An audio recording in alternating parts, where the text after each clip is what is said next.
You want to, since we're early, you want to kind of keep rolling with the same group? Oh, well, two different ideas. The first would be you would have it seems you always learn so much more when you lose a game about places that you got to get better. And that's just a really key piece of giving yourself a chance to win in the series. Like we would say that that as you learn in each series, as you grow, you get to keep all of that, and then it adds to your game. And hopefully you can win it and get to use that good stuff. So as far as adjustments we'll make, we'll just usually go through the game once from a team point of view, and then the afternoon I'll take, and if there's somebody I'm worried about or somebody, I'll watch their shifts real close and then make the decisions then.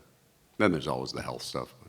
Coach, this team obviously has a ton of postseason experience. What is the biggest key to managing what is going to be the inevitable ebb and flow of a playoff series? Handling your day. So you like a lot of emotion in each game, right? Everybody's wired up, and then the next day it's over, and you want to deal with it and move past it. And that's wins probably even more than losses. The losses, you'll have everybody's eyes on the video and everybody really focused on it. And then when the wins, you're too good a mood sometimes to take stock out of the video. So you just handle your day, get your day done. It's a recovery day for us. We went through the game, and then you want to be able to reset, take what you've learned, but then get right back to where you started. Not sure if you had seen it or not, but after the game yesterday, John Cooper got asked about the hit from Chucky. Yeah, he chirped me.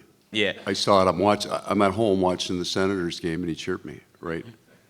Which I appreciate. He used my own words on me, too. I mean, I'm not sure it was applicable to the events on the ice, but it was still good. Well done. Does it add to the energy of the series and stuff? Oh, God, I hope not. I don't. My wife had a good chuckle. I think she thought it was pretty funny, and I think the coaches probably, I'll have to take over the chirping at some point. It's kind of a lost art on the bench, so it was all good. Paul, I think it's pretty clear from everyone I've spoken to that Brad Marchand has fit in really well in the locker room. Everyone loves him. What do you see on the ice from him? Where's his game right now, do you think? We think he's making those two young players better, and that's the veteran guy that comes in that we feel there's more offense with Anton Lundell. And you get into a rhythm of viewing the game a certain way, and we've used him almost entirely in a checking role. I think Anton and A2 then moved up to the wing a couple of years ago, but they played with Sam Reinhart, and that, what a great mentor. And they did produce, and then we got a bit more of a grind game in maybe a newer style now, and then he's had different right wingers, but Marcy will defend hard, play hard, battle hard, but when the puck's on his stick, he's looking to get something going, and that's a good little change for those guys. Coach, just curious your thoughts on how Ekblad did in his first game back yesterday. I thought his timing was a bit off, which is what we would expect going in. If you look at Dmitry Kulikov when he came back, and it's a regular season game, but he comes back against the Rangers, we saw the exact same game. Positionally right, viewing the game the right way. He was down the pipe a couple times, so we liked that part of it, but just the timing of closing gaps and finishing checks and some of those things were a bit off. And then Dimitri's next night, which happened to be back-to-back in Tampa, was really, really good. So that's normally what will happen with the defenseman, especially when you throw them into a playoff game. It takes them a little while to get that timing right. I wanted to ask you, you talk a little bit about the chirping of the coaches and all that. Yep.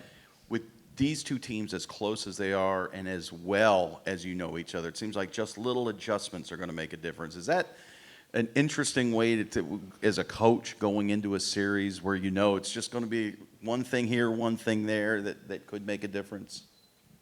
I guess we'll always be looking for that edge, but I think what happens is when you get two veteran teams, the players that have had success have won.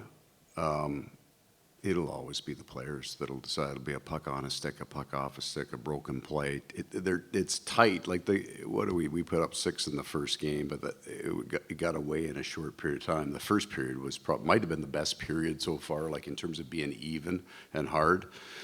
I think it'll just be there's nobody that far out of position in any of these. Like, we got some chances, they had some chances last night.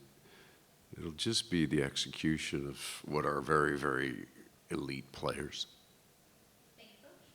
Awesome.